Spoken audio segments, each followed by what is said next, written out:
Bienvenida o bienvenido a esta exploración de hoy. Tenemos sobre la mesa extractos del DSM-5, el manual diagnóstico, y vamos a centrarnos en un grupo muy particular de trastornos. Exacto.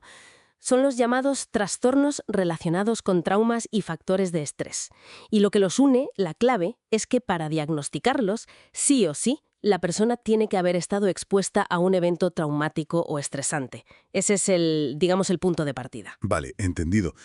Pero entonces, no hablamos solo de miedo o ansiedad como respuesta, ¿verdad? A veces la reacción es otra cosa. Cierto, cierto. Las manifestaciones pueden ser, muy variadas. Hay gente que tras un trauma fuerte pues presenta síntomas más bien de anedonia, esa incapacidad para disfrutar, o disforia, un ánimo bajo, así persistente, Ajá. o incluso, mira, enfado, hostilidad o síntomas disociativos, como sentirse desconectado de uno mismo o de lo que pasa alrededor. Ya. Toda esta diversidad es lo que justifica agruparlos así. Y ojo, que la causa no siempre es un evento único, ¿eh? A veces es algo más continuado, como la negligencia social en la infancia, o sea, la falta de cuidados básicos. Qué interesante esa variedad. Si te parece, empezamos justo por ahí. Por esos casos ligados a problemas, tempranos con los cuidadores. De acuerdo. El primero sería el trastorno de apego reactivo. Este aparece en niños que han sufrido una falta de cuidado muy marcada. Hablamos de negligencia severa, cambios constantes de cuidadores o haberse criado en instituciones. Ya sabes, sitios con pocos adultos para muchos niños. ¿Y cómo se reconoce eso en un niño? No es solo que sea tímido, imagino yo. No, va mucho más allá. Es un patrón constante de comportamiento inhibido, como emocionalmente retraído hacia sus cuidadores principales. Vale. Y el niño apenas busca consuelo si está mal, y si se lo dan, pues casi no responde.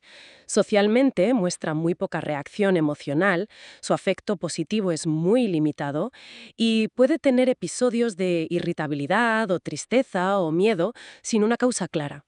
Entiendo. Y es muy importante diferenciarlo del espectro autista. Aquí la causa directa es esa falta de cuidado. No se ve los intereses restringidos o las conductas repetitivas típicas del autismo. Claro. Y se diagnostica a partir de una edad de desarrollo de unos 9 meses, más o menos. Comprendido. ¿Y el otro trastorno que mencionabas, también ligado a esta falta de cuidados? Sí, el trastorno de relación social desinhibida. La causa es la misma, un patrón extremo de cuidado insuficiente. Pero aquí el comportamiento es, justo lo contrario. Ah, mira. ¿Cómo es eso? Para su edad. Ya. Puede irse con un extraño sin dudarlo apenas, no busca al cuidador como referencia en situaciones nuevas. Entonces, no es que sea un niño muy sociable, sin más, o impulsivo, como en el TDAH. Exacto. No es simple impulsividad o que sea muy abierto, es una desinhibición social muy específica, una falta de límites con extraños que viene directamente de esa historia de cuidados inadecuados. También se necesita esa edad de desarrollo mínima de 9 meses. Y es curioso porque a menudo persiste aunque mejore el cuidado del niño. Vale, dejamos la infancia entonces y pasamos a los trastornos quizá más conocidos por el público general, ¿no? Los ligados a traumas más definidos. El estrés postraumático. Efectivamente. El trastorno de estrés postraumático, el TEPT, para diagnosticarlo la persona tiene que haber estado expuesta a una situación de muerte, lesión grave o violencia sexual, ya sea real o una amenaza seria. Puede ser viviéndolo directamente o presenciándolo o sabiendo que le ocurrió a alguien muy cercano, si fue algo violento o accidental, o por exposición repetida a detalles muy crudos. Esto último es frecuente en profesiones como policías, sanitarios de emergencias. Claro, los primeros intervinientes. Eso es. Y es importante, salvo que sea por trabajo, la exposición a través de medios electrónicos, televisión, internet, eso no cuenta para el diagnóstico. Entendido. ¿Y qué tipo de impacto deja esa exposición?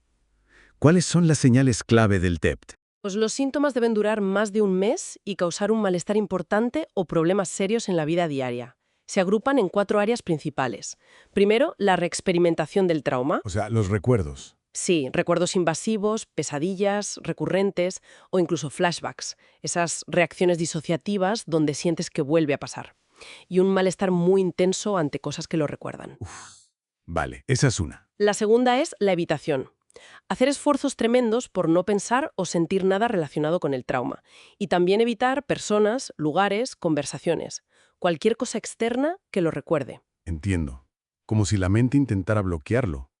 ¿Y las otras dos áreas? La tercera son alteraciones negativas en pensamientos y estado de ánimo. Esto es amplio. Puede ser desde no poder recordar partes importantes del trauma, lo que llamamos amnesia disociativa, hasta tener creencias súper negativas sobre uno mismo o el mundo, sentirse culpable. Ya. También perder interés por casi todo, sentirse desconectado de los demás o ser incapaz de sentir emociones positivas como alegría o amor. Qué duro. ¿Y la cuarta? Y la cuarta área es una alteración notable en la alerta y la reactividad. Esto se ve como irritabilidad, enfados repentinos, conductas imprudentes o autodestructivas, estar siempre hipervigilante, como en guardia. Sí. Sobresaltarse por cualquier cosa, problemas de concentración, dificultades para dormir, todo eso. Hay criterios un poco distintos para niños menores de 6 años, ¿sabes? Y también especificadores importantes. Si hay síntomas disociativos, como sentirse fuera del cuerpo o que el mundo no es real, o si el trastorno aparece de forma tardía, más de 6 meses después del trauma. Afecta más a mujeres y a ciertas profesiones de riesgo, claro. Y es muy común que venga junto con otros problemas, como depresión o ansiedad, lo que llamamos comorbilidad. Muy claro. Pero, ¿y qué pasa si esos síntomas aparecen justo después del trauma, pero no duran tanto? ¿Menos de un mes, dices? En ese caso, podríamos estar hablando de un trastorno de estrés agudo. La exposición al trauma es la misma que en el TEPT y los síntomas son muy parecidos, cubriendo esas áreas que comentamos: intrusión, ánimo negativo, disociación, evitación, alerta. Se necesitan 9 o más síntomas de estas categorías. Vale. Pero la diferencia clave es la duración. Aparecen entre 3 días y un mes después del evento traumático. Si los síntomas siguen ahí pasado ese mes, entonces el diagnóstico podría cambiar a TEPT. Perfecto. Y para terminar, nos quedan los trastornos de adaptación. Estos son reacciones a cosas, digamos, menos graves. Justo. Los trastornos de adaptación son una respuesta a estresores identificables que no tienen por qué ser tan extremos como los del TEPT o el estrés agudo. Pueden ser cosas como un divorcio, problemas económicos serios, un cambio de trabajo o una enfermedad, eventos únicos o múltiples. Entendido. De la reacción emocional o conductual aparecen los 3 meses siguientes al estresor y causa un malestar que es mayor de lo que se esperaría para esa situación, o un deterioro claro en el trabajo, los estudios, la vida social. Vale. Es importante que los síntomas no cumplan los criterios de otro trastorno mental, como una depresión mayor, y que no sea una reacción de duelo normal. Y si el estresor o sus consecuencias desaparecen, los síntomas no deberían durar más de 6 meses adicionales. Hay subtipos, con ánimo deprimido, con ansiedad, con alteración mixta de emociones y conducta, según lo que predomine. Entonces, haciendo un poco balance de todo esto, hemos visto un espectro muy amplio, ¿no? Desde problemas de vínculo que vienen de la infancia por falta de cuidados, Sí. hasta reacciones muy intensas a eventos que amenazan la vida, pasando por dificultades para encajar golpes o cambios vitales que, bueno, no son traumáticos en ese sentido extremo, pero sí estresantes. Exactamente. Es un buen recordatorio de lo complejo que es el impacto de las experiencias adversas en nuestra salud mental. Y por eso, diferenciar bien cada cuadro es fundamental. Hay que fijarse en qué causó el malestar, cuánto tiempo duran los síntomas y cómo se manifiestan concretamente. Pues sí, la verdad es que nos dejas pensando. Queda una reflexión interesante ahí. ¿De qué manera influye el entorno cultural, la sociedad en la que vivimos, en cómo se expresan y se entienden estos síntomas de malestar después de vivir algo difícil? Sin duda, algo sobre lo que seguir dándole vueltas.